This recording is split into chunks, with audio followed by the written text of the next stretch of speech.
la primera clase.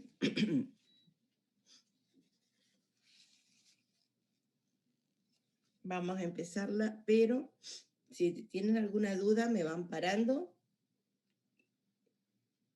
y abren sus micrófonos y preguntan, ¿sí?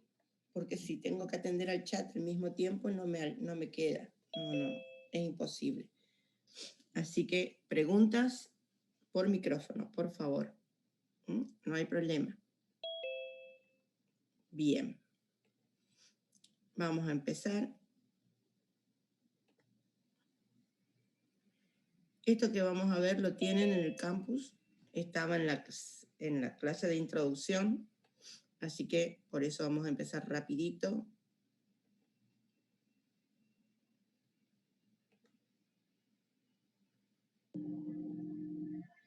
Para que lo vean.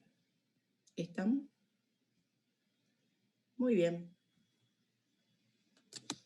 Bueno. Algoritmo y estructura de datos. ¿Por qué se llama así la materia? Obviamente porque necesitamos de los datos para poder constituir, para poder armar algoritmos. Y en particular, datos que se puedan de alguna manera suministrar a una máquina abstracta. No me importa qué marca, ni qué capacidad de memoria, ni qué velocidad. Simplemente a una máquina que sé que va a ser una computadora. No me interesa en detalle, ¿sí?, cómo es esa computadora. Voy a armar algoritmos genéricos, algoritmos globales.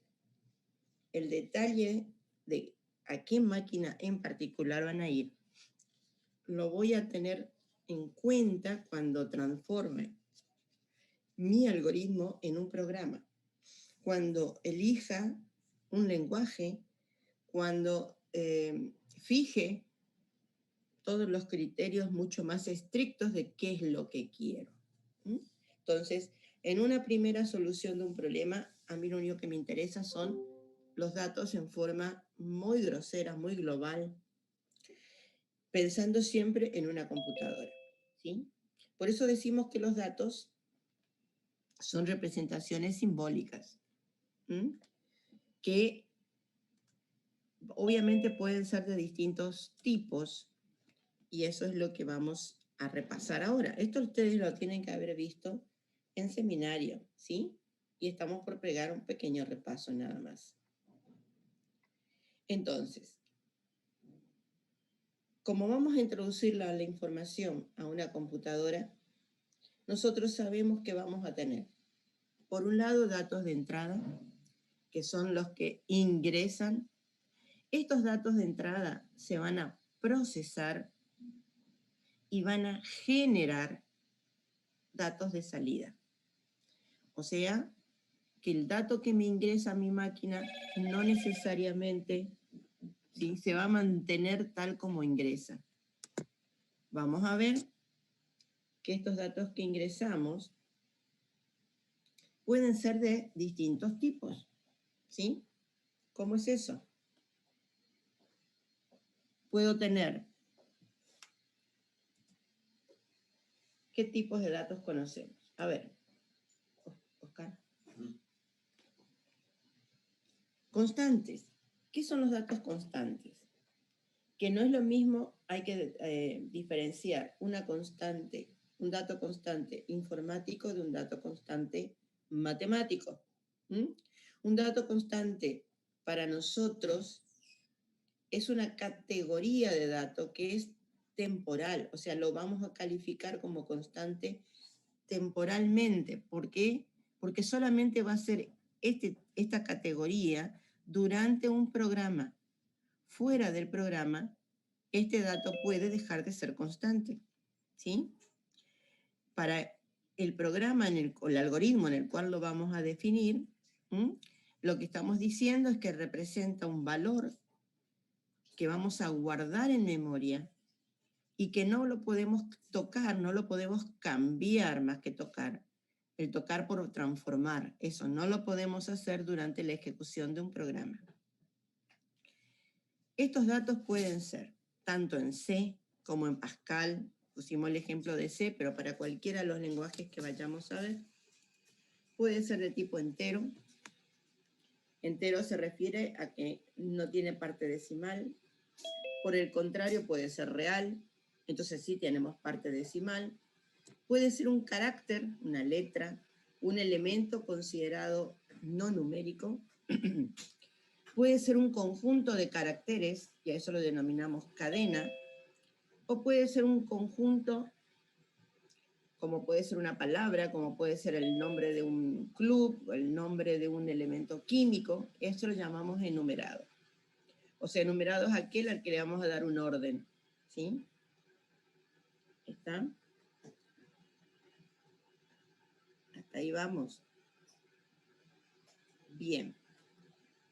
¿Cómo hacemos para representar una constante en un programa?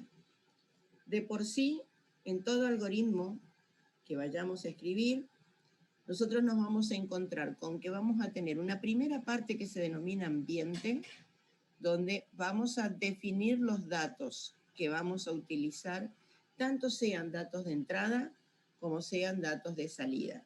Esa es la primera parte de un algoritmo, ¿sí? El ambiente. En ese ambiente, las constantes se van a definir mediante un nombre. Este nombre identifica una dirección de memoria. A ver, todo lo que yo voy a trabajar en mi computadora va a estar en la memoria. Pero en la memoria es un espacio grande al cual yo le voy a llegar a él a través de una dirección de memoria. Ahora, en las máquinas muy antiguas, cuando yo programaba tipo lenguaje máquina, yo tenía que colocar esta dirección de memoria en formato hexadecimal, es decir, colocarla específicamente. Para que vean un ejemplo. Si yo les digo a ustedes French 414, les estoy dando una dirección de memoria, que es la dirección de nuestra facultad. Específicamente les estoy dando. Todavía podría especificarla más. Podría darle las coordenadas, ¿sí? Como si fuéramos a trabajar con un GPS, ¿sí? Le podría dar latitud, longitud, y entonces estaríamos llegando exactamente a la puerta de entrada de la facultad. Ahora, imagínense si por cada lugar a donde nosotros quisiéramos ir de una ciudad, de una región, tuviéramos que manejarnos con longitud y latitud, o sea, con las coordenadas geográficas de ese lugar. Qué incómodo sería, ¿sí? En vez de decir latitud y longitud tanto, nosotros decimos French 414. Ya estamos dando una dirección mucho más manejable. Y si encima conocemos bien la dirección, podríamos decir directamente Facultad Regional Resistencia, y automáticamente a nuestra mente viene French 414, y asociado a ese French 414 está la latitud y la longitud. ¿Sí? ¿Se dan cuenta? Bueno, así trabaja la computadora. O sea, en las máquinas más antiguas tenía que dar para cada dato que yo quisiera guardar la latitud y la longitud. ¿Sí? Mejoramos esto, es decir, nos alejamos un poco de la parte interna de la máquina, y en vez de decirle latitud y longitud, le damos la dirección, el French 414. Y todavía lo hacemos más al uso humano y decimos Facultad Regional Resistencia. Esto es lo que ha ido cambiando en las computadoras, ¿sí? De una programación totalmente lenguaje máquina a una programación con lenguajes orientados al ser humano. ¿Sí? Pero siempre igual está lo otro, o sea, nunca puedo dejar de enganchar en la computadora la latitud y la longitud de cada dato. Entonces, yo le doy un nombre, ¿sí? French 414, pero internamente tiene un valor. Ese valor está dado por el nombre, el identificador, ¿sí? Bien. Y encima, una vez que llego a ese lugar de la memoria, me voy a encontrar con un contenido. Ese contenido es el valor que le voy a dar y que va a guardar en ese lugar de la memoria. ¿Está?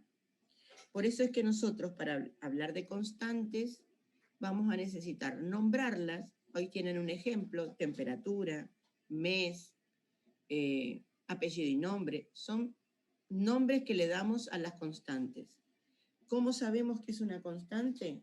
Porque en el ambiente le vamos a colocar un signo igual al lado del nombre e inmediatamente va a estar acompañada por un valor que no necesariamente tiene que ser numérico.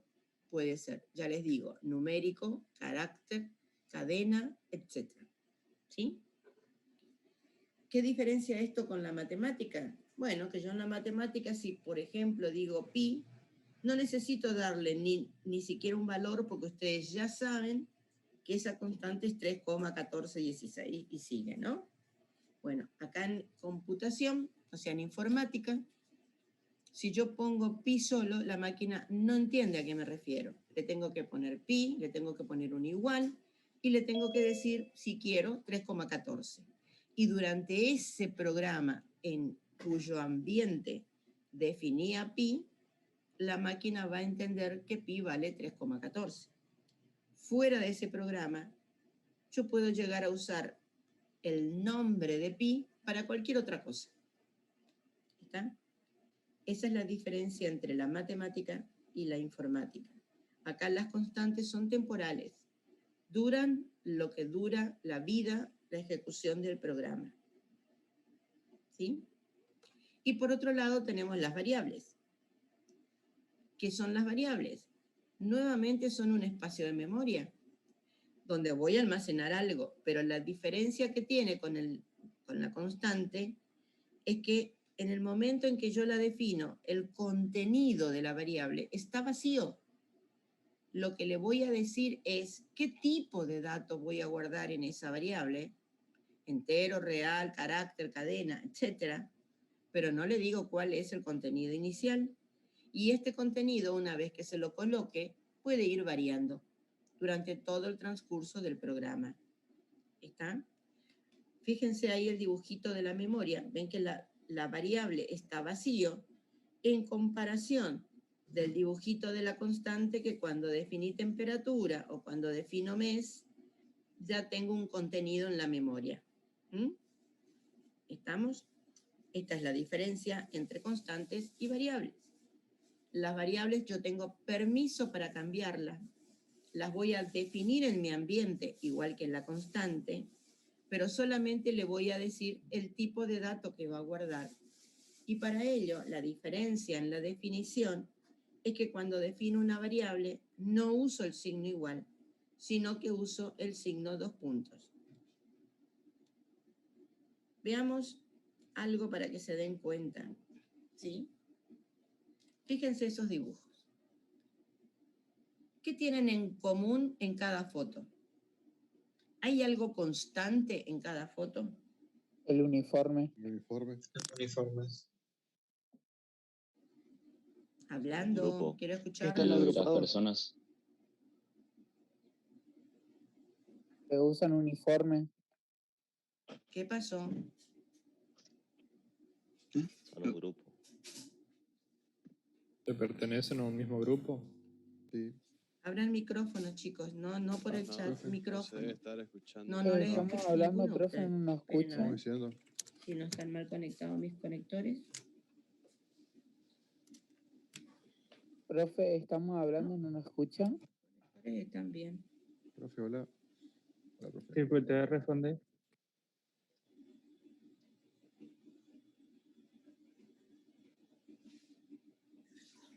Profe, ¿nos A escucha? ver, dos No, minutitos no te va a porque no los responder estoy eso, no. escuchando.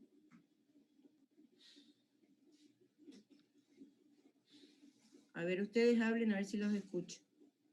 El uniforme, profe, El tienen uniforme, en profe. común. El uniforme tiene en común. A ver acá, ¿qué está pasando? A ver ahora.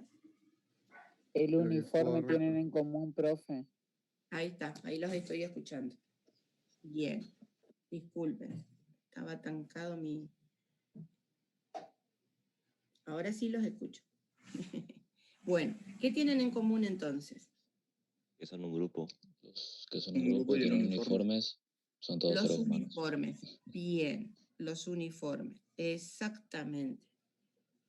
¿Sí? Todos están vistiendo para cada foto el mismo uniforme. Eso es lo constante. ¿Sí? ¿Está?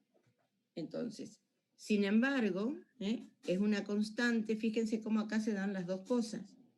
Si bien todos tienen el mismo uniforme, el contenido de cada uniforme es una persona distinta. ¿Sí? Entonces yo no podría decir, si yo estoy definiendo un algoritmo, en este caso, yo tengo personas distintas con cada uniforme. Por lo tanto, el uniforme es constante, el contenido es variable. ¿Sí? Ahora, pensemos en un ejemplo donde tanto uniforme como contenido van a ser constantes. ¿Qué les parece? A ver, les doy un nombre. Ustedes díganme, si yo les digo Ginóbili, ¿qué pasó con Ginóbili? Es un basquetbolista. Basquetbolista que jugó en varios equipos. Dejó de jugar. Hubo una ceremonia muy importante con Ginóbili. ¿Qué pasó en esa ceremonia? Se retiró la camiseta 20. La camisa de él fue colocada, ¿no es cierto? Sí. ¿Sí? En un lugar como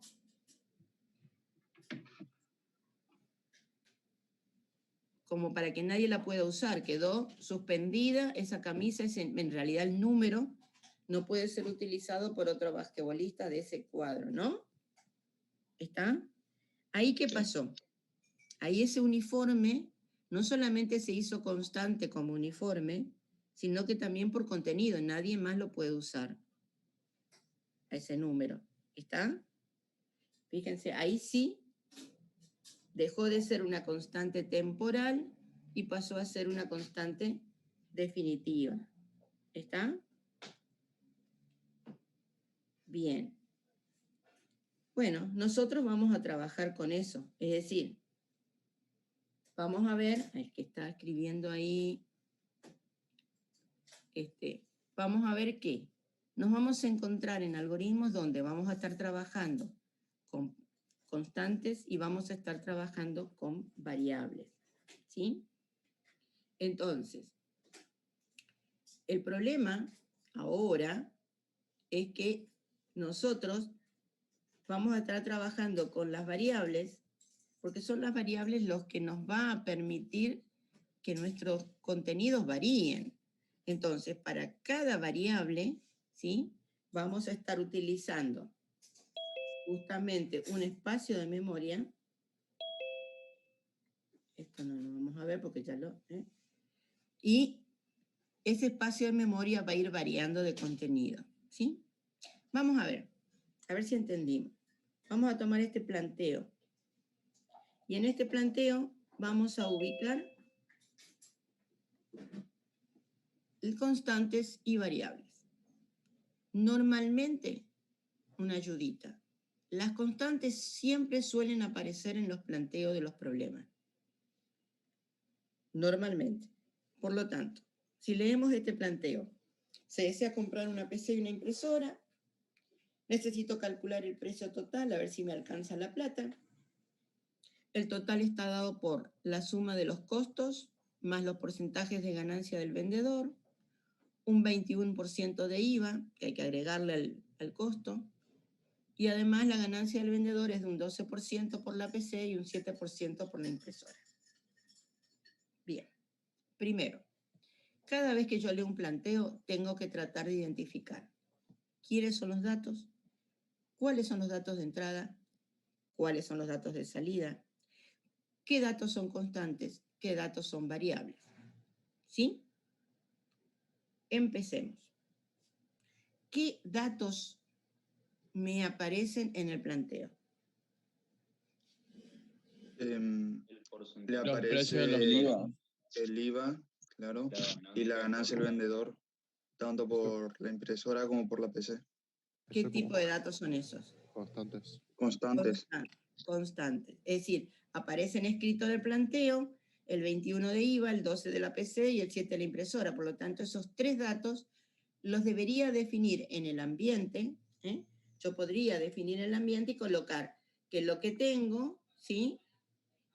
Esta es, por ejemplo, podría estar definiendo IVA y le coloco un igual, porque es una constante, y le pongo 0,21, porque es un tanto por ciento. Ahí lo estoy definiendo como un real. Podría hacer lo mismo con la PC, poner PC, un signo igual, y podría estar definiéndola como 0,12, o si quiero, un 12 como entero, y después tengo que hacer la división en el cálculo. ¿Está? Ahí estoy definiendo constantes. Me estaría faltando el de la impresora. Decir que es un 7%, o ya les digo, un 0,07. Cualquiera de los tres estaría bien. ¿Sí? Perfecto. Ahí tengo constantes. Bien. ¿Qué otro dato tengo? El precio, que serían los pesos que vaya a costar. Bien. Claro, eso estaría- Alguien me debería estar ingresando, entonces ya me estoy dando cuenta que además, ¿sí? Es un dato de entrada. Alguien me tendría que estar dando el precio de la PC, ¿sí? Que obviamente, perdón, no es una constante, por lo tanto, le tendría que estar colocando 2 puntos para definirla como una variable, y como la PC puede valer con decimales, le voy a decir que es un dato real. También alguien me tendría que estar dando el precio de la impresora, ¿sí? Que también puede ser variable y real. ¿Hasta ahí sí? ¿Bien la diferencia? En uno usé el igual, en el otro usé el 2 puntos. El igual porque es constante y le pongo el valor acompañando al nombre. El real está acompañando un nombre, pero obviamente es una variable, y es una variable de entrada, porque alguien me tiene que decir por qué va a variar el precio de la impresora y el de la computadora. Porque va a depender de qué tipo de máquina vaya a comprar. Entonces, si todavía no sé qué máquina voy a comprar, no puedo colocarle, no la puedo hacer constante. Debe ser una variable. Alguien me vaya informando. ¿Está? ¿Y qué otro dato tengo? El precio total. El total, sí. Correcto, el precio total. Exactamente. Que obviamente lo voy a definir como una real, ¿sí? Porque voy a sacarlo de un cálculo, pero no es un dato de entrada. Lo voy a generar a través de la suma, de los productos, de los porcentajes. Voy a generar un precio total. Entonces, este precio total también va a ser real. Pero a diferencia de los anteriores, el precio de la computadora y de la impresora son datos de entrada, y este va a ser un dato de salida. Va a ser un dato que surja de un cálculo que voy a hacer. ¿Está? Entonces, voy a tener que ingresar datos, voy a tener que hacer un proceso con estos datos, un proceso matemático, voy a generar el PTOT, que es el precio total, y lo voy a informar. ¿Por qué? Porque es un dato de salida. Ven cómo en un pequeño planteo estoy encontrando las constantes, las variables, datos de entrada, datos de salida, y obviamente los datos constantes de IVA, ¿sí? Y la ganancia no pueden cambiar, y los datos variables sí van a cambiar. ¿Está? También podríamos generar la ganancia total del vendedor. También, si estuviéramos haciendo, correcto, acá solamente me dice una PC y una impresora, pero supongamos que este planteo estuviera dentro de otro planteo mayor que dice, para cada cliente que viene a mi empresa, ¿sí? Yo necesito, obviamente, saber cuánto va a ser el precio total de su compra, pero también al finalizar el día quiero saber cuánto va a ganar el vendedor, ¿sí? Entonces ya no es un cálculo unitario, único, que voy a hacer, sino que ahí voy a estar necesitando, además de los datos tan simples como estuvimos viendo, voy a estar necesitando algún otro tipo de acción más compleja que me permita repetir el procedimiento unitario de la compra de una persona a lo largo de todo el día, con lo cual voy a tener un proceso muchas veces repetido de cálculo. ¿Sí? Perfecto. Correctísimo. Y entonces van a aparecer, obviamente, más datos. ¿Sí? Los datos justamente que corresponden a todo lo que voy a hacer. ¿Sí? Epa, quiero borrar. Profesora, una Sí. pregunta. Escucho. Los conceptos de variable y constante, ¿lo tenemos que saber de memoria o solamente entenderlos como dice el ejercicio? Para la evaluación o para saber. A ver, si vos los entendés, a mí no me importa que me los digas con tus palabras. ¿Sí? Yo lo que necesito es que vos entiendas el concepto. ¿Sí? Podés usar tus palabras. Siempre van a poder usar sus palabras en toda la materia cuando ustedes tengan que definir algo. Lo único que tengan en cuenta, que lo que estén utilizando, o sea, la definición, sea una definición coherente en un léxico normal, ¿sí? Pero siempre, yo no quiero nunca memoria. Siempre les pido que sea comprensión, que ustedes puedan decirme exactamente, con sus palabras, lo que están viendo, ¿sí? Nunca quiero de memoria. Así que en ese sentido no se preocupen. Pero, ya les digo, usen la memoria de manera que sea entendible por todos, ¿sí? Bien. Sigamos entonces. Esperen, estoy abriendo el otro archivo. Ahí. Muy bien. ¿Están viendo bien esto, no? Sí, profe. Sí, profe. Sí, profe. Bien. Entonces, tenemos datos de entrada, tenemos datos de salida, y se han dado cuenta que entre los datos de entrada y los datos de salida, normalmente lo que hay es un proceso, ¿sí? Ese proceso a veces es un proceso ecuacional, digamos, una operación matemática. Otras veces es un proceso comparativo, otras veces es un proceso que me permite que tenga que tomar una decisión.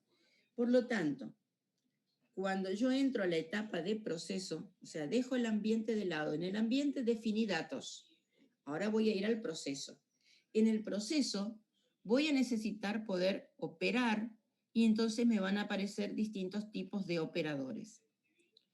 Los relacionales, que son los que me permitan comparar, siempre la comparación es de a 2, o sea, si yo quiero comparar algo contra 10 cosas, voy a tener que armar comparaciones de a 2 de ese algo y obviamente voy a necesitar algo que me interconecte cada una de estas comparaciones, ¿sí?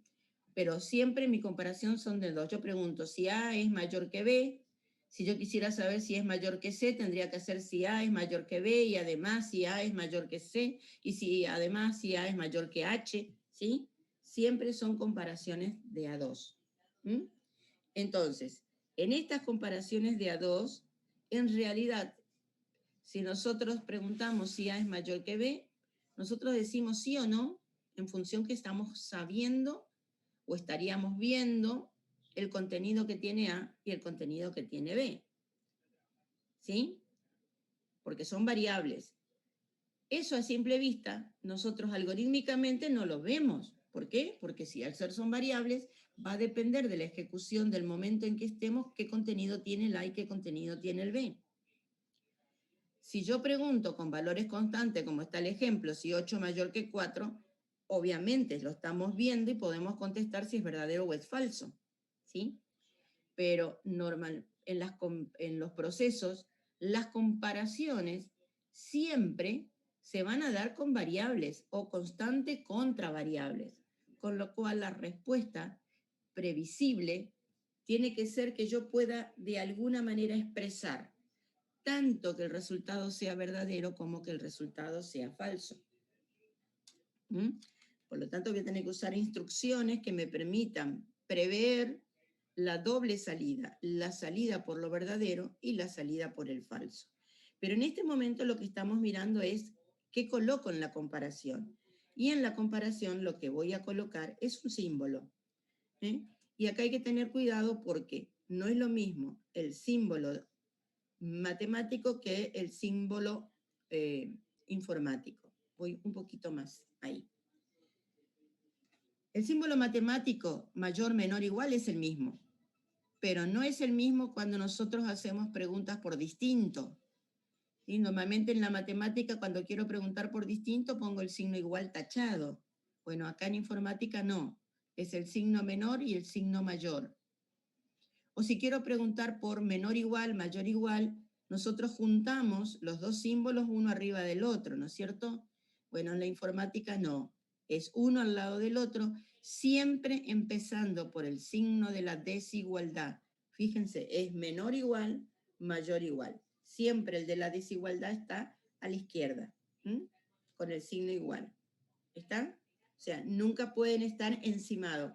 Y eso es lógico, chicos, si no, piénsenlo. ¿Cómo hago en un teclado si en el teclado no tengo ningún símbolo que tenga el igual tachado o el menor igual o el mayor igual en una tecla? Son teclas distintas, son teclas separadas, ¿sí? Entonces, con eso obviamente voy a usar un teclado para introducir la información a la computadora. Por eso es que estos símbolos van separados. Entonces, estos son los símbolos que uso para las comparaciones. Pero cuando quiero relacionar dos comparaciones o más, voy a necesitar lo que se denominan operadores lógicos o conectores, que tengo 3 operadores lógicos, pero de los cuales en realidad más que nada uso los 2 primeros, ¿sí?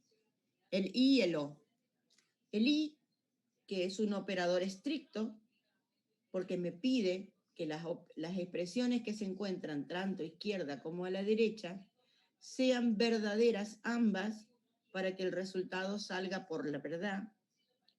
Y el O, que es un operador más flexible, que basta con que una de las expresiones, la de la derecha o la de la izquierda, o ambas, sean verdaderas para que el resultado sea verdadero. ¿Está? Estos 2 operadores I y O son tal cual los usan ustedes en la matemática, tal cual lo van a usar ustedes en matemática discreta, tal cual lo usan en cualquier operatoria humana, ¿sí? El I y el O funcionan igual en la informática que en el resto. Y el operador NOT, que invierte. Este es un operador monario, mientras que los otros 2 son binarios. Cuando yo hablo acá de monario y binario, no estoy hablando de los 0 y los 1, que normalmente son en los binarios. No, no. Estoy hablando de que el I y el O necesitan 2 expresiones. Es decir, yo para usar un I o un O necesito tener, para que les escriba, por ejemplo, a ver si me da bolilla, acá, sí. Por ejemplo, yo puedo preguntar si A es mayor que B y si A es mayor que C. ¿Está? No importa mayúsculas o minúsculas, son exactamente los mismos contenidos. En este caso, lo que estoy viendo es que tengo una expresión que se encuentra a la izquierda y tengo una expresión que se encuentra a la derecha. Como tengo 2 expresiones, se dice que este es un símbolo binario. El operador I es binario. Lo mismo ocurriría si en vez de poner un I pusiera un O. Necesito 2 expresiones, por eso se denominan binarios. En cambio, si yo voy a trabajar con el NOT es monario, es decir, no A mayor que B, ¿ven? Perdón, es NOT. ¿Sí? Tengo una sola expresión y escribir esto es exactamente lo mismo que haber preguntado si la A es menor o igual que B. En vez de haber preguntado por not, podría haber hecho esta otra pregunta, ¿sí? Si A menor o igual, es exactamente lo mismo. El not está negando el operador relacional que está dentro de la expresión. Como hay una forma de escribirlo, en vez del not, normalmente terminamos escribiendo esta forma y no la forma del not, ¿sí? Ustedes dirán, ¿y por qué? Si es lo mismo. Bueno, esto tiene que ver en que cada palabra especial que nosotros usamos, como es el not, una palabra reservada, cada palabra especial para la máquina internamente, en cualquiera de los lenguajes, es una función. Entonces, si yo voy en velocidad, a la máquina tarda más en hacer esto not A mayor que B, que en esto que es automático porque no tiene que buscar ninguna función en el diccionario de funciones. ¿Sí? Entonces, si bien son exactamente iguales las dos, en velocidades internas de máquina es más rápida la forma de preguntar A menor o igual que B que la forma de preguntar not A mayor que B.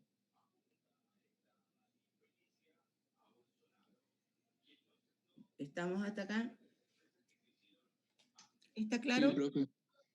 Buenísimo. Sí, profe. ¿Sí? Lo del NOS no lo entendí muy bien. Perdón, no te escuché fuerte. A ver. Sí, el operador NOT. Claro, el operador not es una palabra, ¿sí? Cuando vos tenés una palabra reservada como es el not, como es el o, como es el i, que son reservadas para los lenguajes, por cada palabra reservada la máquina lo que tiene es un diccionario de palabras reservadas. Cada palabra reservada implica una función, implica que tiene que ir a mirar qué significa, como que vos, si vos no conocés esta palabra not, ¿qué tendrías que hacer? Ir a un diccionario a buscarla para que te diga el significado. ¿Está? El símbolo mayor, el símbolo menor, el símbolo igual, todos los conocemos, por lo tanto no tenés que ir a ningún diccionario a buscar su definición. ¿Sí? Entonces, el tiempo que vos tardás en ir a buscar al diccionario qué significa la palabra not, para después volver y aplicarla en la expresión A mayor que B, tiene un tiempo. Mientras que hacer esto, A menor o igual que B, no te lleva tiempo porque vos ya conocés qué significan estos símbolos. Estoy siendo muy grosera para entender, para que lo entiendas, ¿sí? Como si fuera un ser humano. Si un ser humano no conoce, suponete que vos no conoces la palabra not, el significado, ¿sí? En vez de not, suponete te voy a poner cualquier otra cosa. A ver, te puedo llegar a poner when, y vos no sabés inglés. Por lo tanto, vas a tener que ir a buscar a un diccionario qué significa la palabra when. Vas a tener que ir al diccionario, buscarla, volver y resolver A mayor que B. ¿Sí? Mientras que acá resolvés directamente A menor o igual que B. Esta es inmediata y esta te va a llevar más tiempo porque tiene que ir a mirar qué significaba el not que estaba puesto ahí. O sea, ¿not significa mayor o igual entonces? ¿O menor o igual? Claro, pero no es automático. No es automático. La máquina tiene que ir a mirar a su diccionario de palabras para que le diga que el not implica negar lo que está puesto dentro de la expresión. Tiene que venir a la expresión que la tenés al lado y negar lo que está escrito ahí. Entonces tiene que decir, cuando yo tengo que negar A mayor que B, tengo que poner menor o igual que B. O sea, al final, toda esta traducción que hace de esto que vos escribiste acá, ¿sí? De todo esto, tiene que traducir y termina diciendo que esto es igual a esto, pero lo tuvo que traducir. ¿Entendés? O sea que en ejecución de un programa, esto lleva más tiempo que esto. Okay. Son iguales las dos. Son dos formas iguales de escribir, son dos formas distintas, perdón, de escribir lo mismo, ¿sí? Pero a nivel interno de la máquina, una va a ser más lerda que la otra. Claro, sí, sí. ¿Entendés ahora? Sí. ¿Sí? Por eso es que normalmente, como yo les dije, usamos siempre el i, el o y el not muy pocas veces. En realidad, yo nunca escribo con el not. O sea, todos los programadores que son experimentados, que ya tienen experiencia, nunca usamos el not. Siempre terminamos escribiendo de la otra forma. Pero el operador existe. Yo te lo tengo que explicar. Disculpe, entonces, ¿Sí? para nosotros optimizar tiempo, nos convendría siempre escribir estos operadores lógicos traducidos a la forma que está acá, la forma más sencilla, la que nos lleve menos tiempo en realidad. A la Claro, compu. claro. A la larga, al principio pueden escribir, el algoritmo de ustedes puede tardar horas enteras, que no me preocupa, porque lo que me interesa es que aprendan a escribir algoritmos. Pero a medida que nos vayamos acercando a fin de año, ¿sí? Cada vez les vamos a exigir que sus algoritmos sean más eficientes en tiempo. Ok. Y una forma rápida para saber la traducción, así como está acá abajo, que dice not, A mayor que B, ¿cómo podríamos deducirlo rápidamente para nosotros no tener que estar, por ejemplo, si uno no sabe inglés, estar buscando en un diccionario? Porque lo vas a escribir de la otra forma. A menor igual que B, lo vas a escribir de esa manera. No hay otra forma de traducirlo. Esa es la forma. ¿Sí? Cada cosa que vos, es decir, vos vas a aprender un montón de reglas, un montón de operadores, un montón de, ¿sí? Pero después el criterio del buen uso de estas cosas forma parte justamente de todo tu aprendizaje. A ver, chicos. Cuando ustedes empezaron a andar en bicicleta, la mayoría seguro que anduvo en bicicleta, o anda en bicicleta, o sabe por lo menos andar en bicicleta. La primera bicicleta que nos regalaron nuestros padres tenía la patita, ¿no es cierto? Para que no nos caigamos. ¿Sí o no? Sí. Aprendimos a andar con esa patita que hace que evita, ¿no? que evita que el chico se caiga. A medida que fuimos aprendiendo a andar en bicicleta, cada vez más, lo que terminamos después es sacando la patita de apoyo. ¿Sí? Bien. A esta altura, ustedes están aprendiendo algoritmos con las patitas de apoyo. Cuando llegue fin de año, le vamos a pedir que saquen las patitas de apoyo. Sí, la patita con la ruedita, exactamente, Alex. Exactamente. ¿Está?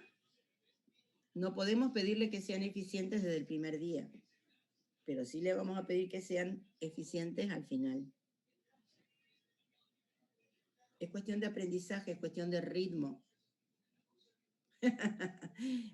No necesariamente una Willy, porque no les pedimos cosas locas, pero sí sin las patitas, sin las rueditas.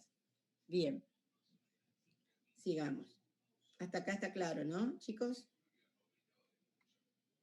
Sí, profe.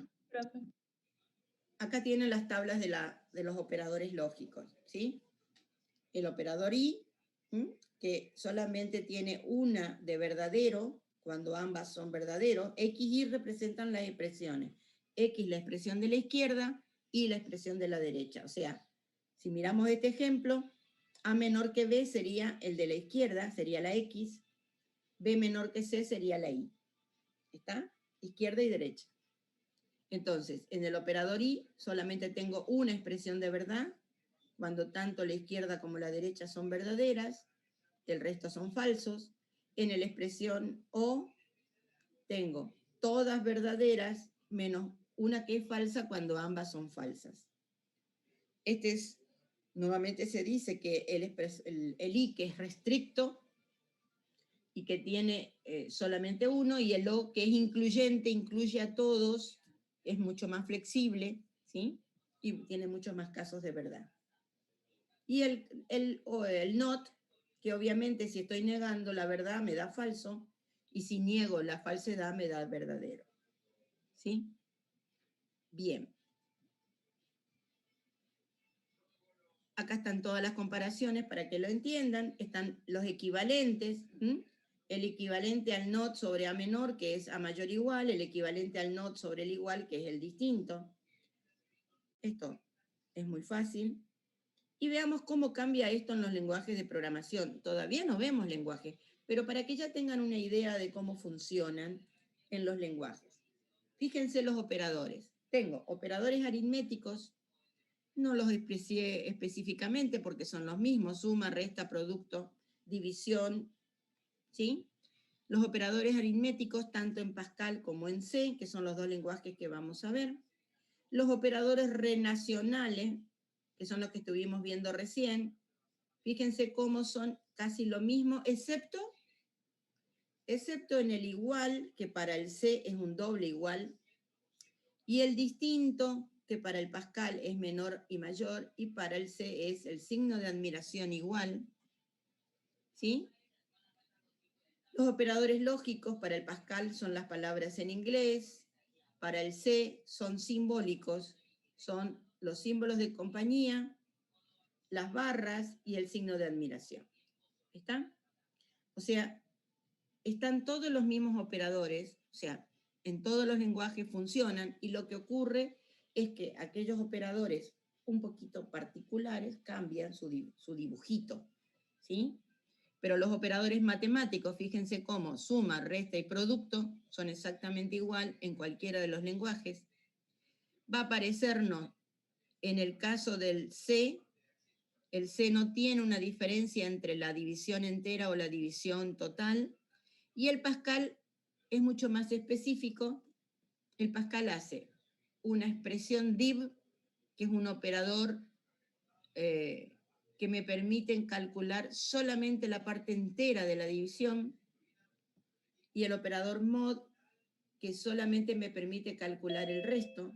Entonces, para que tengamos un ejemplo, si yo hago 5 div 2, los voy a hacer con un valor constante, lo que estoy haciendo ahí es haciendo la división, pero el resultado solamente me interesa hasta la parte entera. O sea, ¿qué resultado voy a tener acá? Acá el resultado va a ser el 2. ¿Sí? ¿Por qué? Porque el 5 no es múltiplo del 2, por lo tanto no es una división exacta. Si yo hiciera la división, me quedaría el 2 como parte entera y me quedaría debajo del 5 un 1, porque tendría que sacar decimales. Bueno, ese 1 me va a aparecer si yo hubiera hecho 5 mod 2. El resultado sería el 1. Lo que estoy calculando con la operatoria mod es el resto. Es decir, ¿qué me quedó por debajo del número cuando todavía no terminé la división? Exactamente, por supuesto. Por supuesto. Matemática discreta también les va a enseñar esto, porque forma parte de matemática discreta. Profe, tengo una consulta, pero sé que más adelante también se nos va a explicar.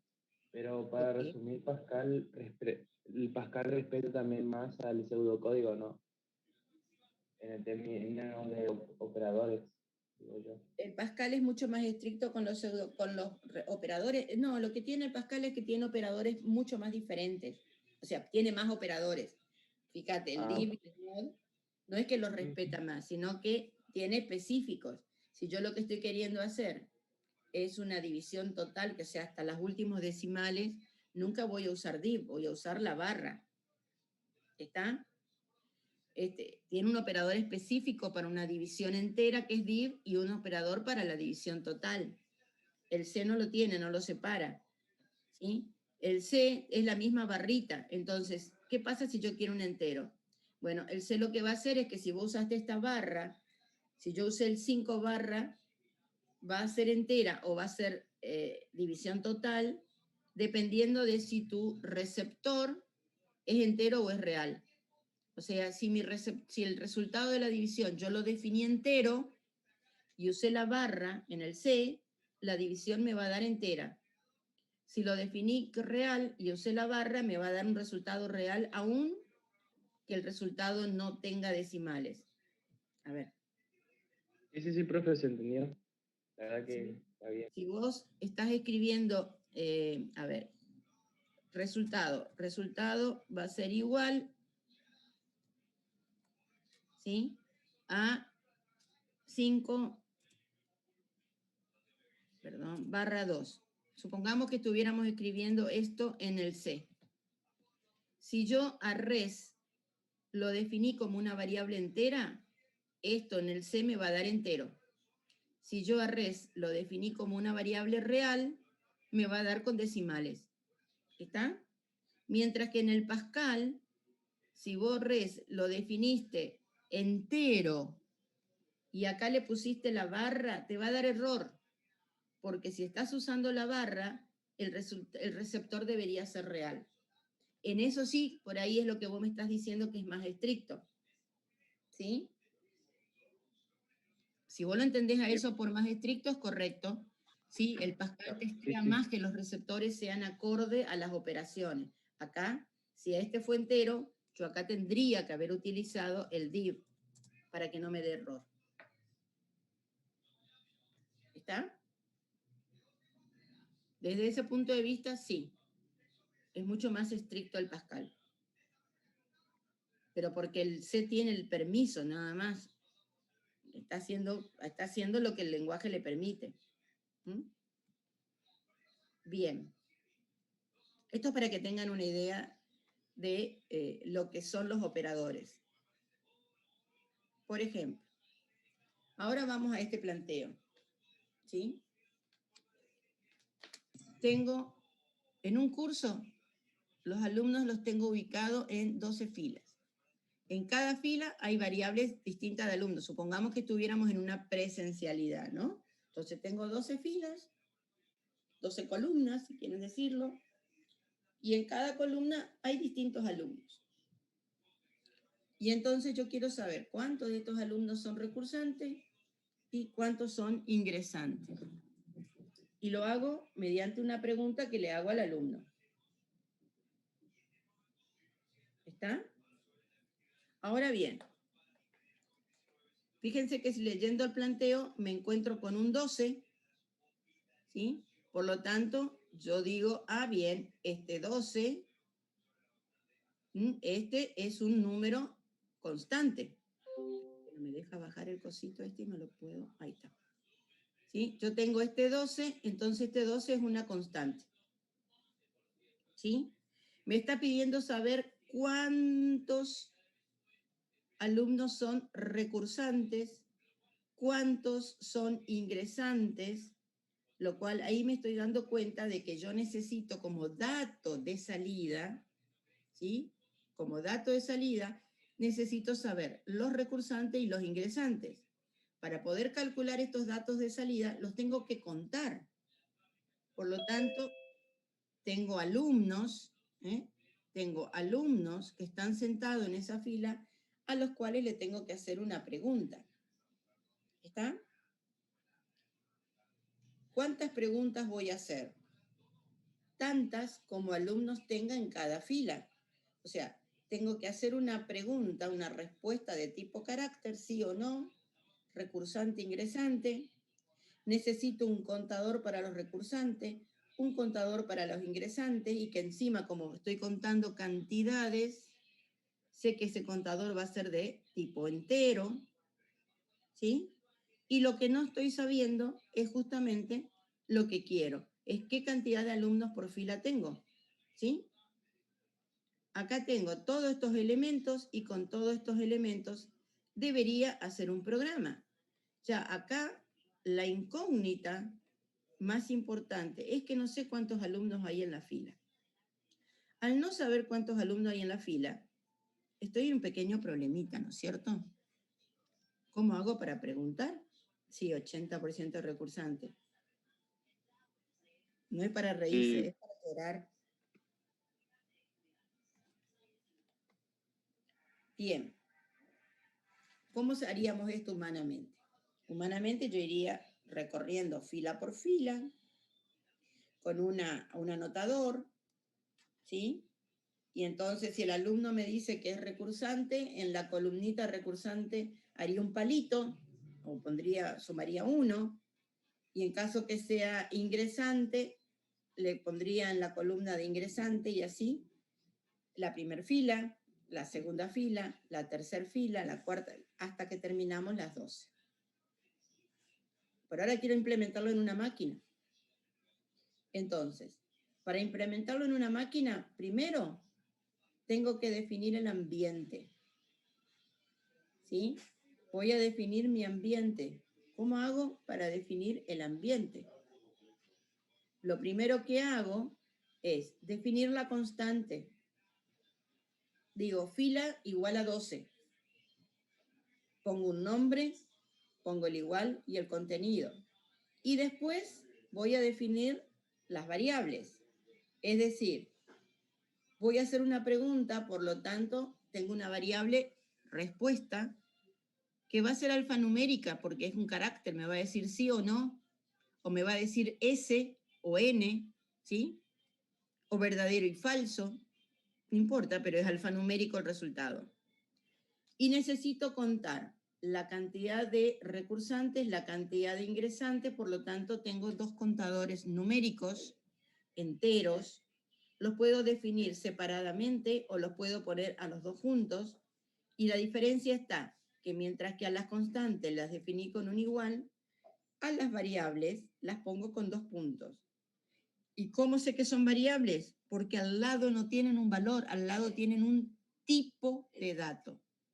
Numérico, en entero, n3, el n por numérico, el 3 por la cantidad, la longitud de dígitos, alfanumérico es AN, y entre paréntesis le puedo colocar la cantidad. Por ejemplo, si pongo un 1, sé que lo único que me interesa es la S o la N de la respuesta, pero podría poner 2 y decir sí o no. ¿Está? O podría definirla como lógica y entonces es verdadero o falso. ¿Está hasta ahí? Y por otro lado, como tengo 12 filas, para el proceso que comienza a partir de esta línea para abajo, comienza el proceso, voy a definir un rango. Los rangos solamente se pueden definir para datos enteros numéricos. El rango es una variable que utiliza 2 puntitos acostados y lo que dice es desde qué número entero va hasta qué número entero va. Esto es lo mismo que haber definido numérico. Esto es lo mismo que si yo hubiera definido a la X, la hubiera definido como numérico de 2. ¿Dónde está el acá? Ahora, ¿cuál es mejor? Volvemos a lo que hablábamos de eficiencia, chicos.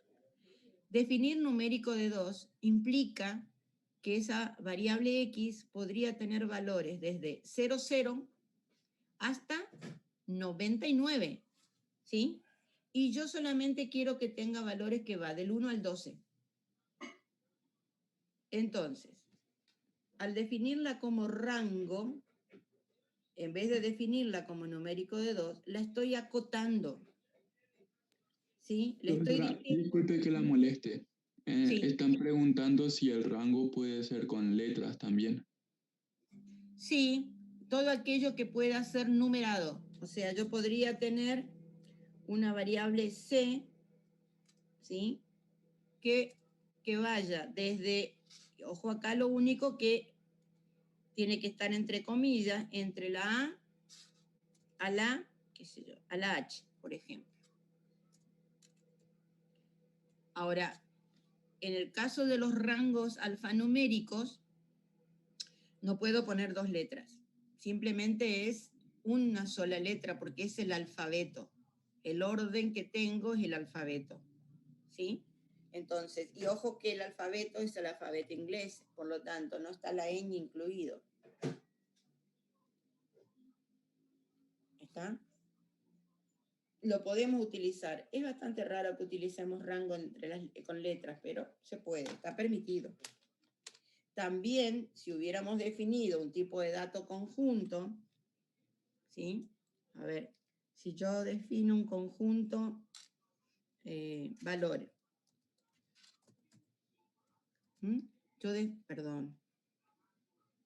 Yo puedo definir un conjunto valores.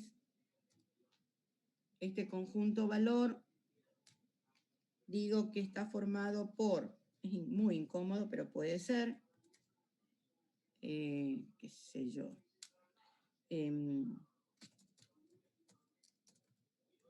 para no poner cuadro de fútbol que ya me cansé, simpatía,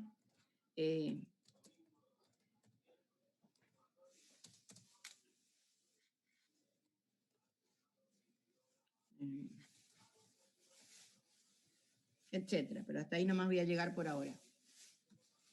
¿Está? Si yo defino este conjunto, ¿sí? Yo podría definir una variable b que digo que va desde, por ejemplo, amistad hasta fuerza.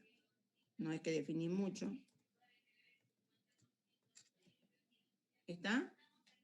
Pero tendría que haber un conjunto arriba que le diga cuál es el orden. La importancia es que el rango implica desde hasta en una forma lineal. Yo necesito que haya un orden estricto.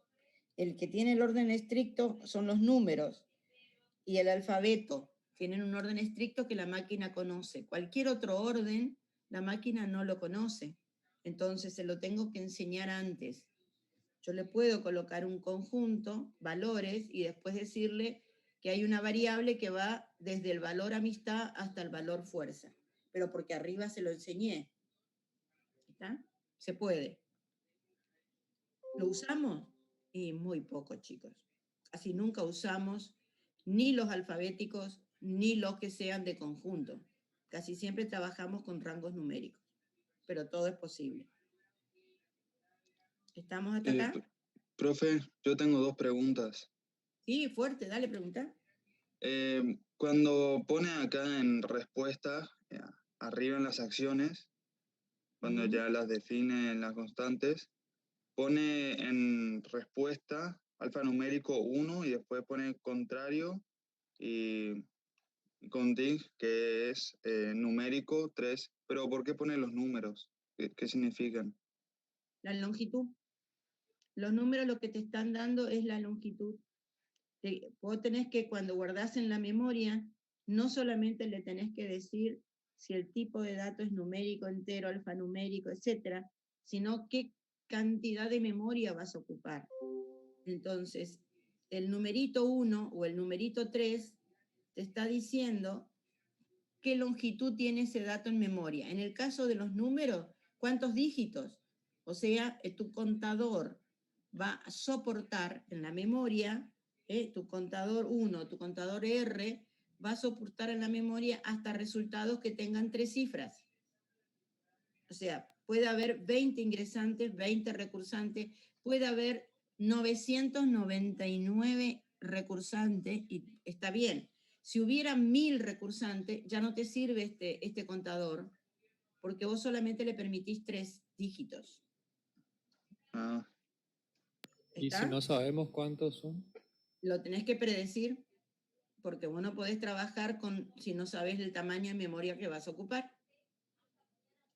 Bueno, pero por ejemplo, en el ejemplo anterior que tenías que comprar una computadora o una impresora, bien. no sabemos el único que precio. no predecís, está bien. El único que no predecís todavía algorítmicamente son los reales, que pones real y puede darte el tamaño que quiera. Pero eso es porque en realidad, cuando yo voy a ir a los lenguajes, cuando voy a ir a los lenguajes de programación, el único dato que se define totalmente distinto en todos los lenguajes es el real. Entonces, si yo te digo que ahora tengo que poner que un dato es real y te digo que tenés que escribirlo a ese dato real, por ejemplo, voy a definir ese costo que vos dijiste. Si yo digo que costo lo voy a definir como, ¿sí?, un real que está formado por 3 partes enteras, 2 partes decimales, si yo te lo pongo así, ¿está? ¿Sí? Ahí te estoy diciendo que tiene 3 partes enteras y 2 partes decimales. ¿Estamos hasta ahí? O sea que una cifra de 1000 ya no te sirve, porque tiene 4 dígitos enteros. Una cifra que tenga 20,328 no te sirve porque solamente te permito 2 decimales. ¿Está? Si yo te lo defino de esta manera, resulta que cuando vayas a los lenguajes, en los lenguajes es totalmente distinto la definición del real. Entonces, para no perder tiempo con el real, de cuánto es la parte entera, cuánto es la parte decimal, en algoritmia por ahora, simplemente te digo, definime lo real. No te preocupes. Ya lo vamos a ver cuando veamos los lenguajes, cómo hacemos para trabajar con los números reales. ¿Está? Mientras que en cambio, tanto los enteros como los alfanuméricos están perfectamente identificados, casi exactamente igual en todos los lenguajes. Por eso, ¿Le puedo hacer otra pregunta, profe? sí, por supuesto. ¿El rango para qué nos sirve realmente dentro del pseudocódigo? ¿Para qué te sirve? Bien. Cuando ustedes cargan datos o cuando ustedes utilizan, ustedes tienen que tratar de evitar que los datos que estén utilizando sean erróneos. ¿Sí? Por ejemplo, si yo te tuviera que estar cargando un dato que fuera, vamos a escribirlo acá, a ver. Yo voy a definir un dato que sea día, ¿sí? Y yo ahora te digo, yo voy a enumerar los días, ¿sí? El día del mes, el día del año, el día de la fecha de nacimiento, el día en que ingresaste a la facultad, día, ese día. Si yo te lo pongo numérico y entre paréntesis te pongo 2, te estoy permitiendo, le estoy permitiendo a ese programa que alguien por error me ponga un día 50. Y ahora te hago la pregunta, ¿existe un mes que tenga día 50? No. No. Entonces, ahí te lo estoy permitiendo, ¿eh? Si yo te lo defino así, en mi programa voy a tener que estar haciendo una comprobación que por las dudas nadie me entre un día 50, que nadie me entre un día mayor de 30 o de 31, perdón, porque si entra eso es error, entonces le tengo que decir que es error y que por favor introduzca de nuevo el día, ¿sí? Lo cual implica todo un proceso.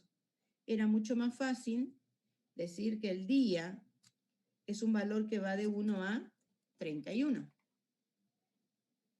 Que por supuesto no puede haber errores, pero ya los acoté, ¿sí? Ya nadie me va a poder entrar un día 50, por supuesto. Alguien me puede entrar un día 29 y este día es del mes de febrero y entonces tengo error. Pero como día en general, ¿sí? Los días van de 1 a 31, en general. ¿Está claro? Sí. Estamos evitando errores en la carga de datos, porque los datos de entrada los vas a tener que cargar, o sea, los vas a tener que introducir. Entonces, todo dato que vos introduzcas a un programa, tenés que testearlo de que sea un dato verdadero, que sea correcto, más que verdadero, correcto, ¿sí? Porque si no, obviamente, todo tu programa va a salir mal, no porque lo hiciste mal al programa, no porque tu lógica está mal, sino porque los datos de entrada que ingresaste están mal.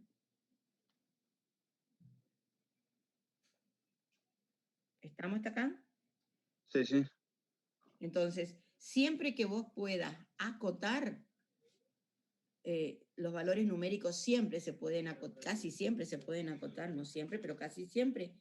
Siempre que uno pueda acotar, voy a utilizar rango para acotar. Y entonces tengo un proceso menos para testear. Si no, todos los datos que vos acá, ahora vamos a ver los verbos de entrada, todos los datos que vos introduzcas en una computadora tenés que testearlo, tenés que verificar que sean correctos. ¿Está? Disculpe, profe. Le tengo una pregunta. ¿Será que puede repetir el video que puso res 2.han1?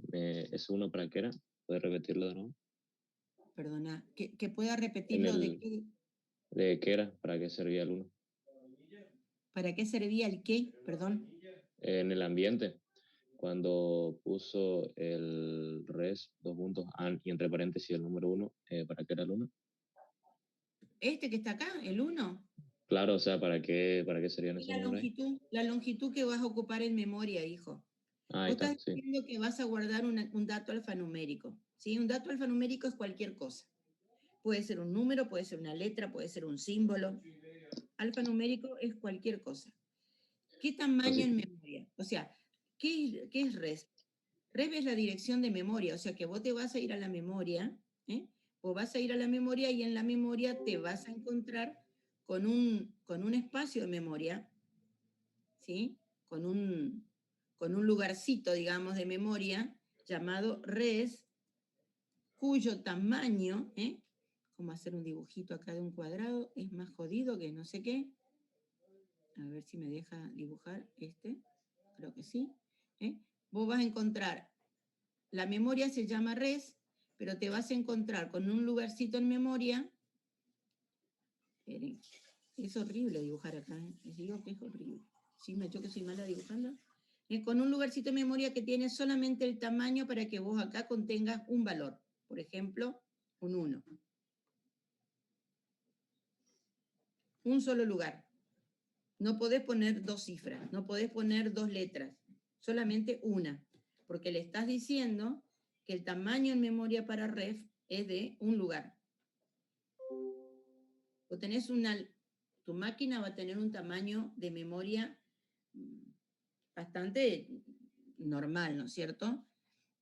Yo no puedo ocupar toda la memoria, por lo tanto tengo que manejar que los tamaños de memoria que ocupe sean acorde a lo que voy a dibujar. Claro, sí, entiendo. Entonces, cuando termina tu ambiente, vos tenés que poder decir, el ambiente termina acá. Espérate, a ver dónde puedo, acá. Tu ambiente termina acá, pero ¿por qué no me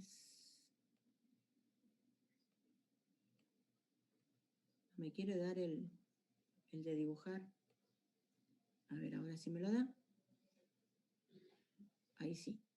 Tu ambiente termina acá. Entonces, cuando tu ambiente termina, vos podés saber cuánto es el tamaño de memoria que vas a ocupar. ¿Cuánto sería el tamaño? A ver. Yo tengo que sumar el numerito 12 de fila, pues son 2 dígitos, ¿sí?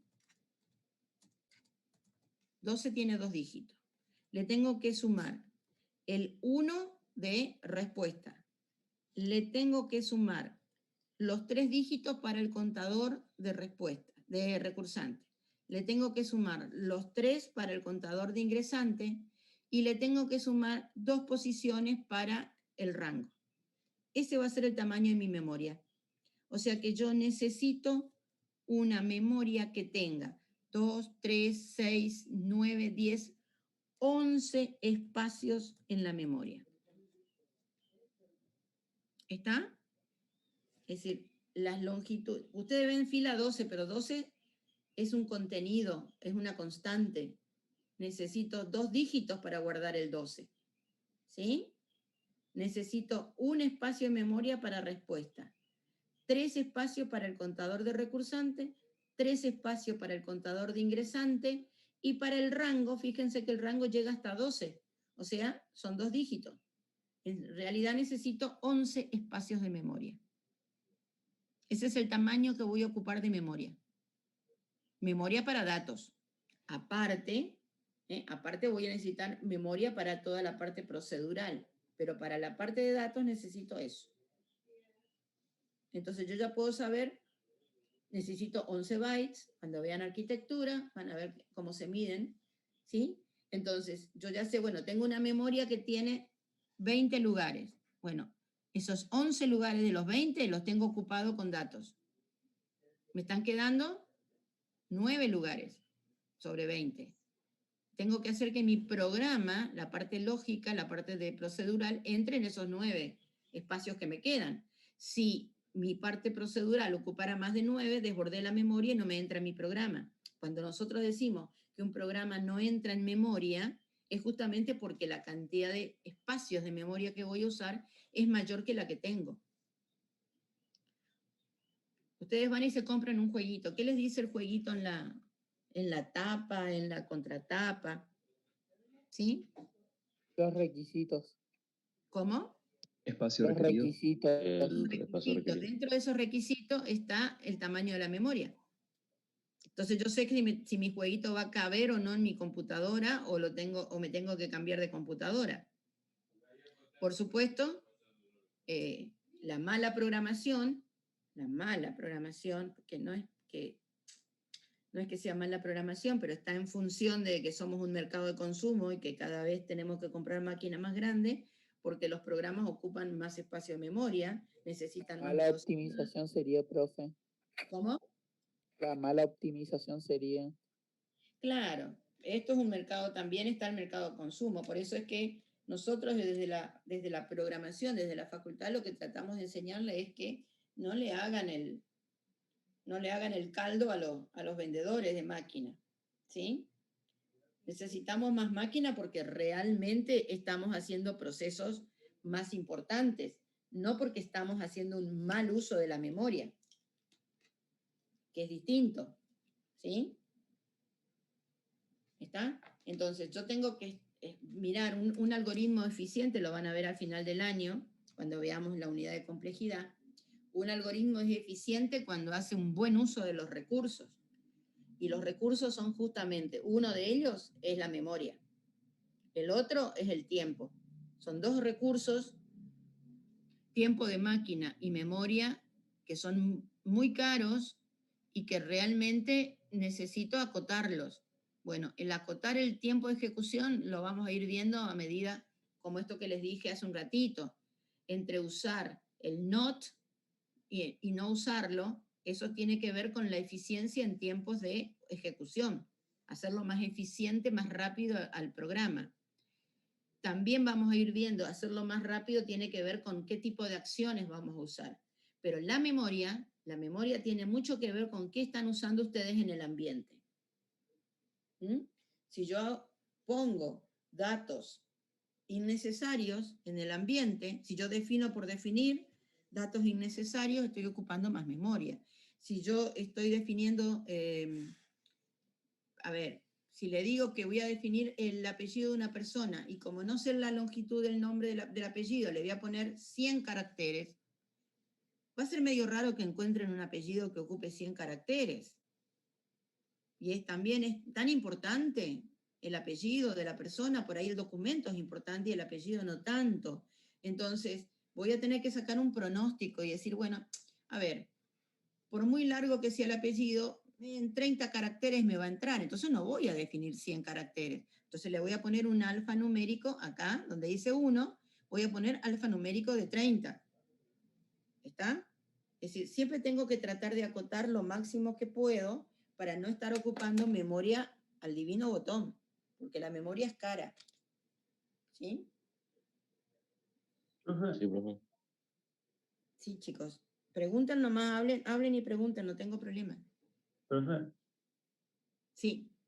¿por qué los contadores usan 3 espacios de memoria y no 2? No, porque yo pensé que voy a tener 100 recursantes. Ustedes dijeron el 80% de los recursantes y los ingresantes. Bueno, si estoy contando ingresantes y no hay ni un recursante, fíjate que acá en este curso en este momento tengo 140. Si yo hubiera puesto numérico de 2, no podría contar a todos, porque el 99 se me acabó el contador. Supongamos que todos fueran ingresantes. ¿Sí? Entonces, como mi tope por curso es 150, 160, yo tengo que permitir que el contador pueda contar esos 160. Entonces, tiene que ser 3 cifras. Y eso por eso le pongo numérico de 3. Esta es la cantidad de cifras que le voy a permitir que tenga el contador. Si el contador llega a necesitar 4 cifras, morí porque me va a dar error. El contador, la máquina va a seguir funcionando, ¿eh? La máquina va a seguir funcionando y lo que pasa es que cuando contó el 140, como el 100, perdón, si yo definía acá de 2, y son 140, ¿cuánto me va a decir la máquina? 99. No.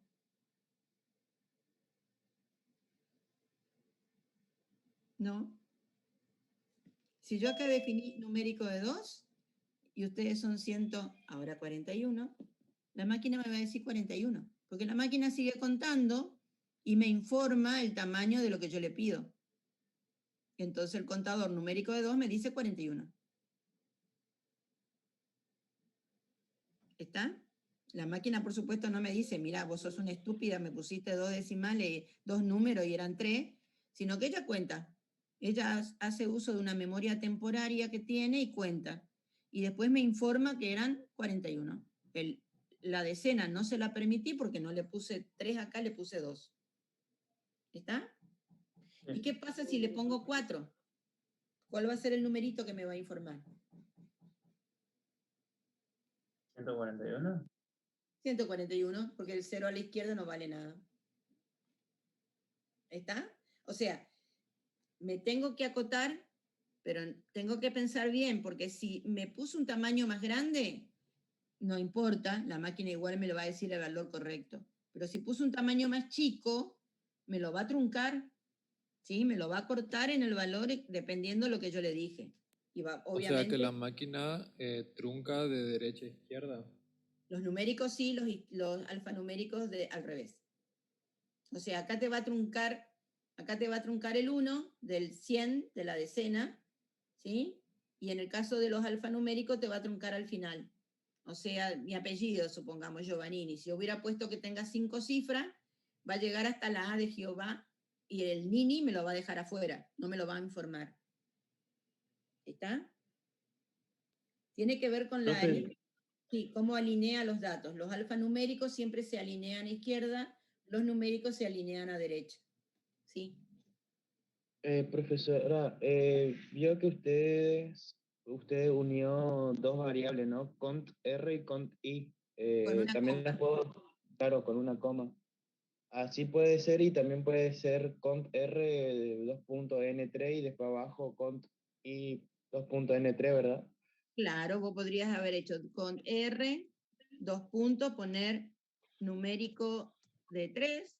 Es más, supongo que no hay tantos recursantes, entonces podría haber puesto numérico de 2 y después abajo poner el otro con ingresantes y a este sí ponerle numérico de 3, por ejemplo.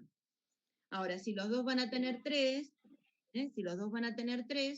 una manera de abreviar, pero ocupa la misma cantidad de espacio, esto es una abreviatura literaria, no le afecta para nada el tamaño de la memoria, es poner con R, coma, con I, ¿sí? Esto es más que nada para abreviar escritura, nada más, pero no me afecta los tamaños de memoria.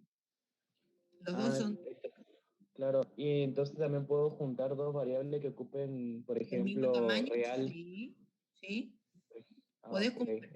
Suponete que quisiera más de 2. Tengo contador de recursantes, contador de ingresantes, tengo contador total, tengo, si todos fueran de 3, ¿sí? Si todos fueran de 3, podría decir voy a contar los femeninos, voy a contar los masculinos, ¿está?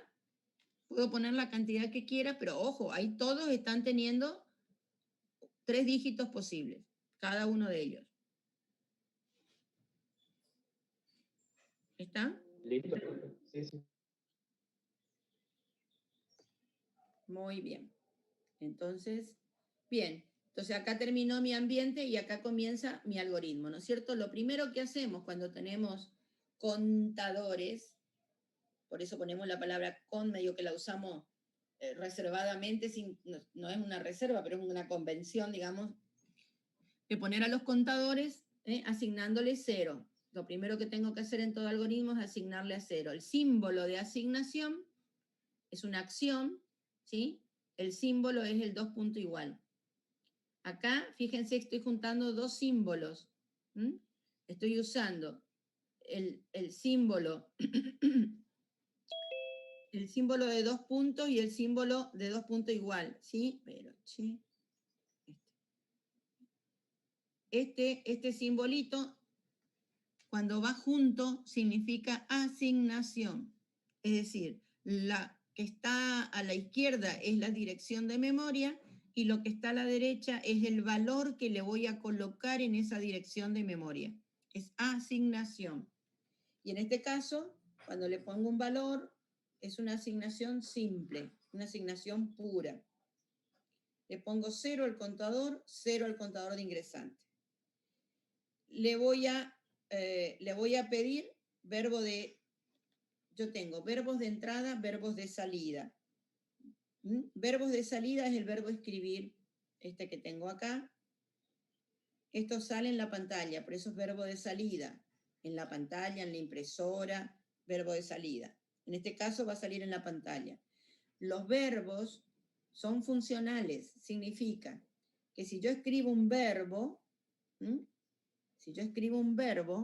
el verbo tiene que ir acompañado con un paréntesis donde coloque los argumentos. ¿Sí? Escribir es el verbo. Lo que está entre paréntesis es el argumento. ¿Qué le estoy diciendo? El argumento, en este caso, de los verbos de entrada y salida, si es de salida, le dice qué tiene que salir. Si es de entrada, me da los nombres de las variables para que entren. Entonces, como este verbo es de salida al escribir, el argumento que tiene es lo que se va a mostrar en la pantalla. Y lo que está diciendo es que va a salir un mensaje, por eso está entre comillas, que diga si es recursante S o N. Fíjense cómo le estoy diciendo que tiene que entrar una sola letra. ¿Por qué? Porque yo definí que respuesta iba a tener una sola letra. ¿Está? El otro verbo es el verbo leer. Nuevamente, este es un verbo, por lo tanto necesito argumento, pero este es un verbo de entrada. Los verbos de entrada, los argumentos son variables. Es decir, la persona me va a introducir, me va a escribir algo en la pantalla y lo que ella escriba en la pantalla va a ir a almacenarse en la memoria en el lugar que yo tengo nombrado como argumento. ¿Está? Entonces, cuando la persona, a la persona, ¿qué le va a aparecer? A la persona en pantalla le va a aparecer diga, por supuesto escrito con tal cual como está escrito ahí, ¿no? Si es recursante, o sea, todo con mayúscula, ¿no? Yo escribo con minúscula acá porque ya empecé con eso y no quiero volver. Esto le va a aparecer a la persona en la pantalla. Y el cursor le va a aparecer titilando ahí abajo. ¿Está? Como está titilando ahí abajo, yo lo que tengo que poner es una S o una N. Supónganse que pongo la S. Si yo miro en la memoria de mi máquina, res, que es la variable que está recibiendo esta S, ¿sí? En la memoria yo voy a tener ese rectangulito que tenía de res, ¿sí? Que va a contener la S que yo le estoy moviendo. ¿Está? ¿Está claro hasta acá? Sí, profesora. Sí, profe. Sí, profe. Pero ¿qué pasa si yo en vez de una N o una S le pongo una O, por ejemplo? Te lo va a aceptar porque acá no lo ranqueaste. Por eso es que, ¿qué tenés que hacer entonces? Fíjate. Inmediatamente después de que vos le dijiste que escriba y que lea, lo que viene abajo es una pregunta. Entonces vos acá abajo lo que estás haciendo es preguntando, condicional. Tengo una... Ay, qué mal que dibujé. Acá lo que tengo es un condicional, ¿sí? Este condicional, vamos a hacerlo así para ver si es más fácil, es un sí. ¿Qué hace el sí? El sí te pregunta si el contenido de la variable res es igual a una S, entonces vos ingresaste una S mayúscula. ¿Qué pasa si ingresé una S minúscula? Me va a dar que no, porque le estoy preguntando por la S mayúscula. ¿Está? Si yo ingresé una S minúscula, me va a dar error.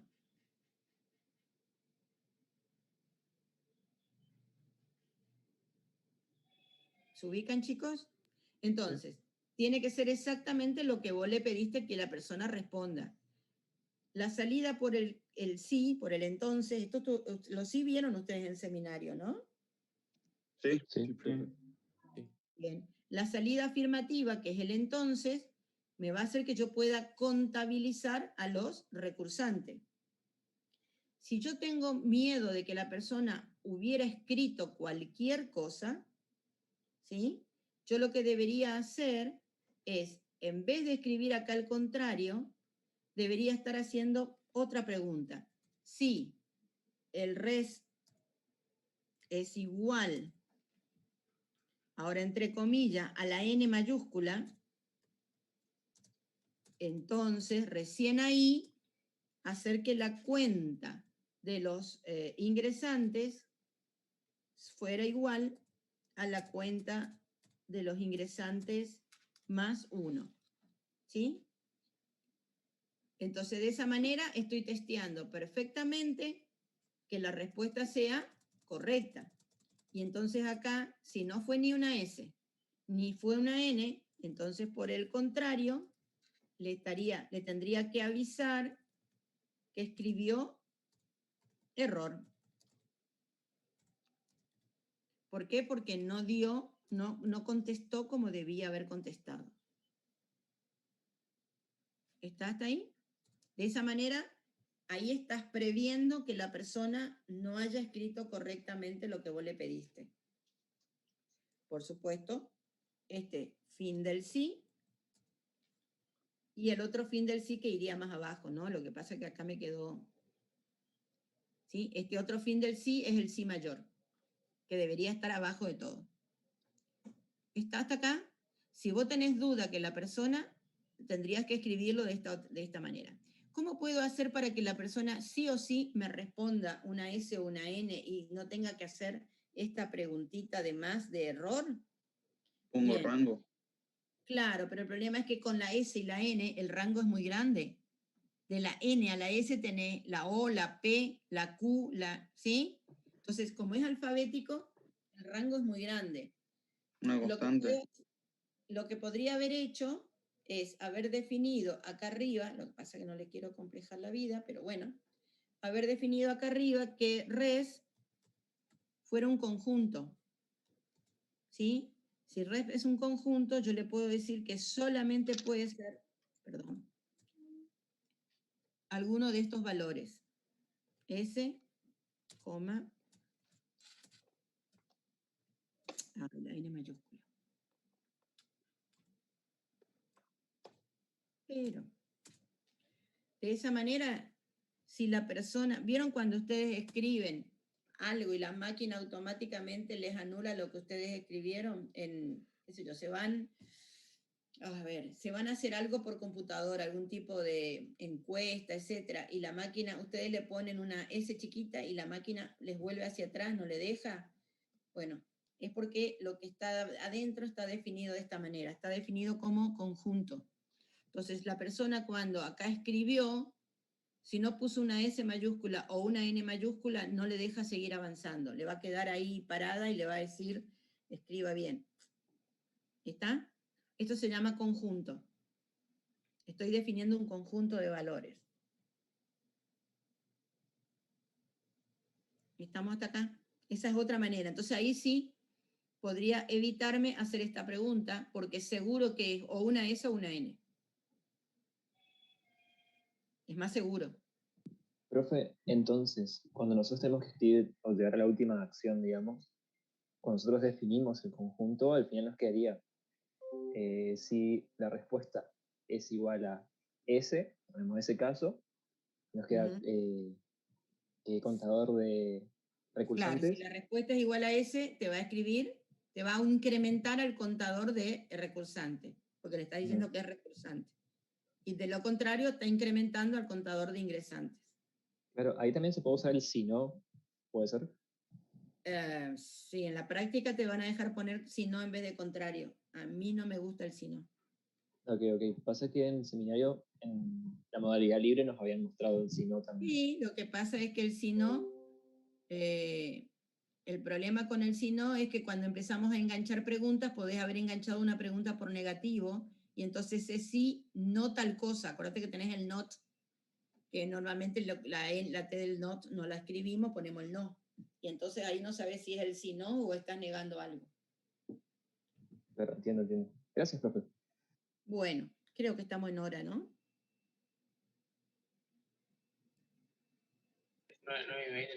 9:23. Nos queda un pedacito de tiempo.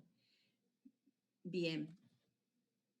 Bueno, esto era para que tengan una idea, no nos va a quedar. Ustedes tienen, les pido por favor, en la semana de hoy, a ver que entro a mi campus a mirar. En la semana de hoy ustedes tienen, si es posible, que entren al campus y miren. Un minutito. Si no me equivoco, campus global.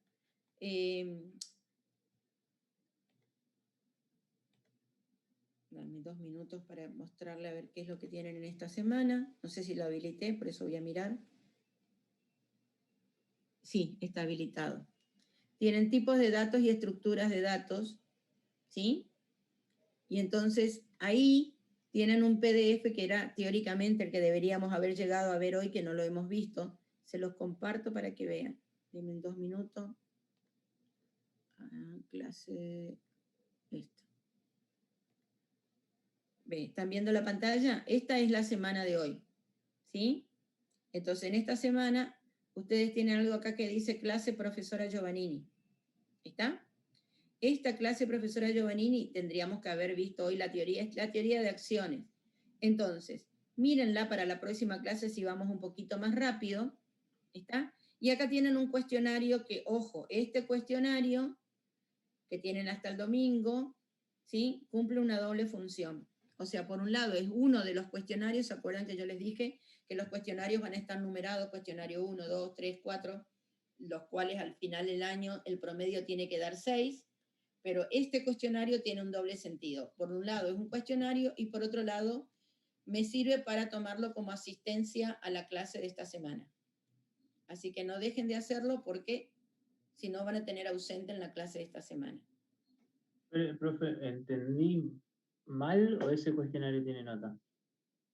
¿Este cuestionario tiene qué? Nota. Por supuesto. Una nota numérica.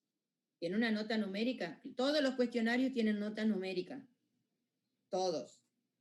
Porque vos al finalizar el año, eso lo vimos y lo tenés acá escrito en la presentación. Acá en presentación, dentro de lo que son las condiciones de la materia, condiciones de la materia, vos tenés acá que promediar como mínimo 6 entre todos los cuestionarios del aula virtual. Entonces, este es uno de los cuestionarios que obviamente tiene nota, que forma parte de los 20 y tantos que hay en el aula, ¿sí? Que al finalizar el año te tiene que dar como nota de promedio 6. Podés sacar 10 en uno, sacar, qué sé yo, 2 en el otro, y ahí te da 12, el promedio te da 6. El próximo saca 6, seguís quitando de promedio 6. O sea, el promedio te tiene que dar 6 al finalizar el año. Profe, una pregunta.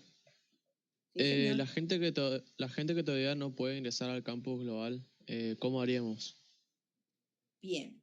Gente que no puede ingresar al campus global. A ver, ¿quién no puede ingresar al campus global? Porque teóricamente todos los reclamos que hubo, que llegaron a campus o que llegaron a secretaría académica, todos los reclamos se tuvieron en cuenta este fin de semana y se alzaron toda la gente.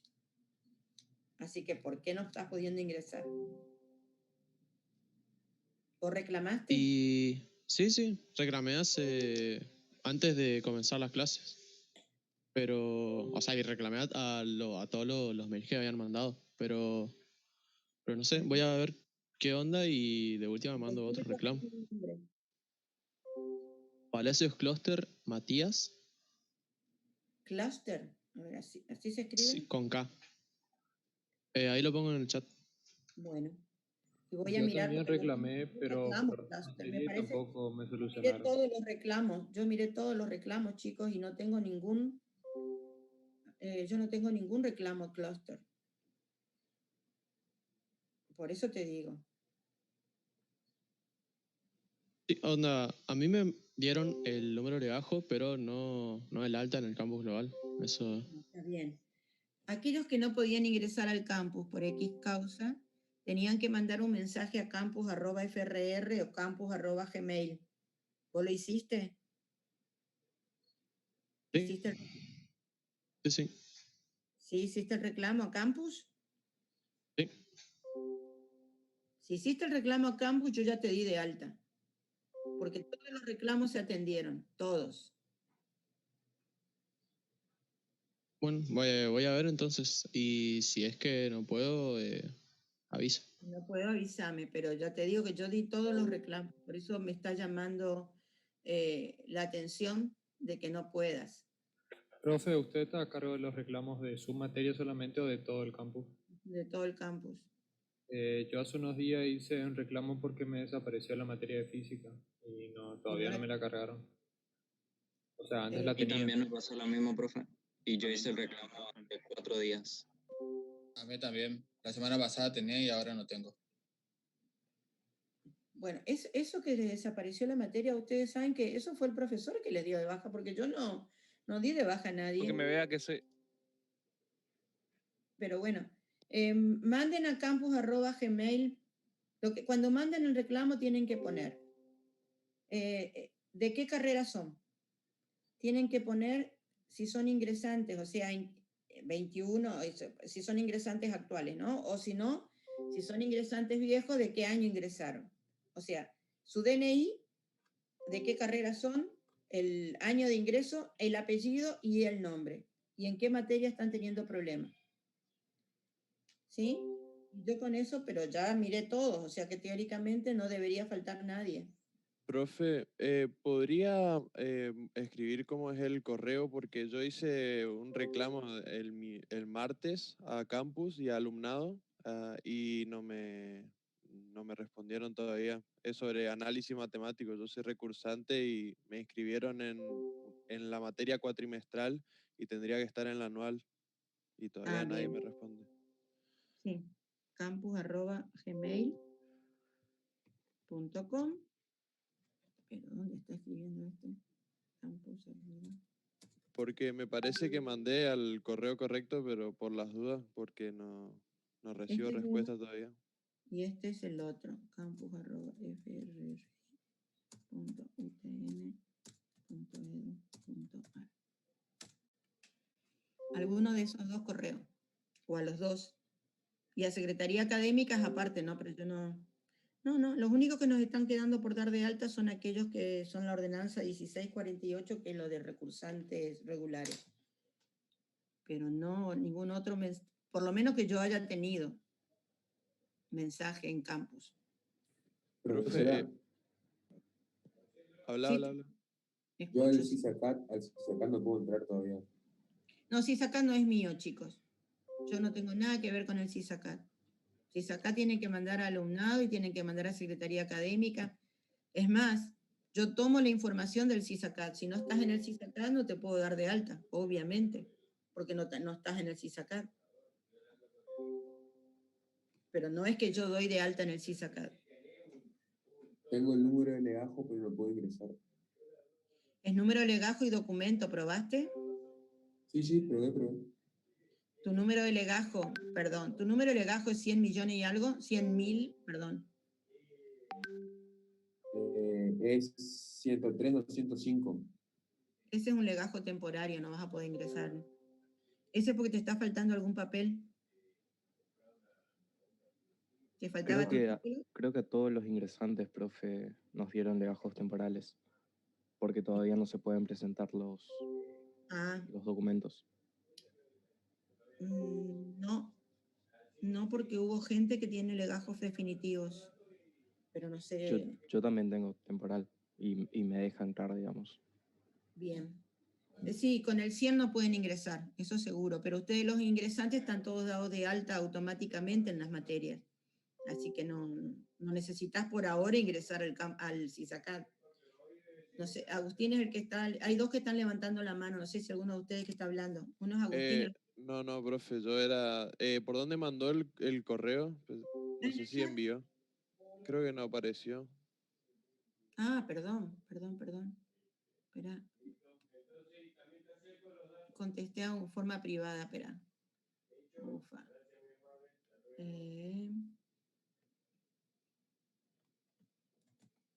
2 minutitos. Claro, estaba en forma privada ahí y no tiene por qué estar en forma privada, sino a everyone.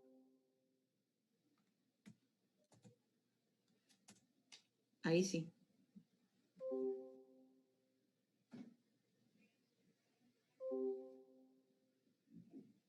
Profe, le pregunto, en el caso de que no reciba una respuesta, ¿la facultad está abierta como para ir a hacer el reclamo ahí?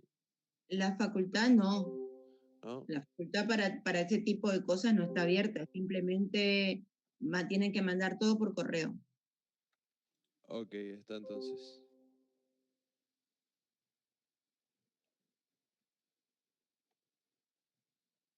Muy bien. Buenas, disculpe, profe. Sí. Yo realicé el reclamo porque me había anotado en la comisión 2 por el tema que yo o sea, trabajo la noche. Y bueno, ahora estoy esperando la respuesta nomás de la Valeria Chimil, que me está por cambiar Y a... cambios de comisión no hice. Cambios de comisión no hice porque estoy dando de alta gente. Y porque tampoco bueno, me pidieron desde alumnado cambios de comisión. por eso estoy esperando que me hagan el cambio en CISACAT y así después ya mando el correo al campus, ¿no? Sí, porque hasta que en el CISACAT no estés bien, no te vamos a cambiar. Nosotros testeamos.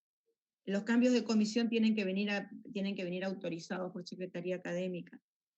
No, sí, porque yo el viernes ya mandé mi constancia laboral, todo lo que me pidieron ahí, la información, así que estoy esperando la respuesta nada más. Claro, y sí, cuando te cambien en el CISACAD y vos lo veas que está cambiado en el CISACAD, ahí recién te vamos a cambiar en campo. No es inmediato. O sea, Perfecto. nosotros, No, en B sería. entiendan, En B. la gente de campus, que somos 2 personas nada más, la gente de campus no tenemos permiso ni para dar de alta ni para cambiar. Nosotros tenemos que mirar todo lo que ustedes nos piden, tenemos que estar testeando en el CISACAD si es correcto. Si en el CISACAD dice que vos estás en la comisión 2, por mucho que hayas pedido cambio, nosotros no podemos cambiarte.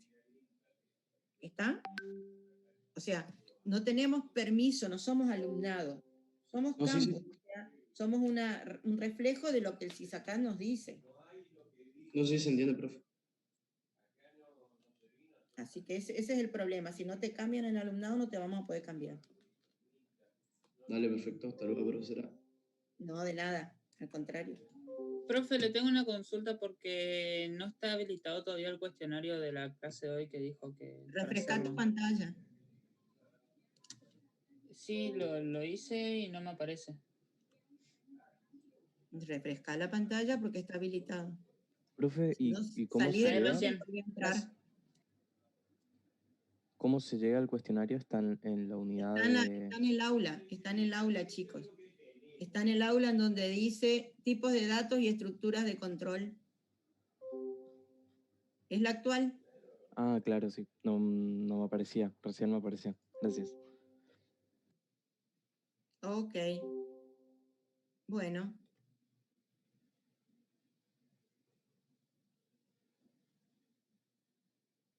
Hasta luego, chicos. Nos vemos.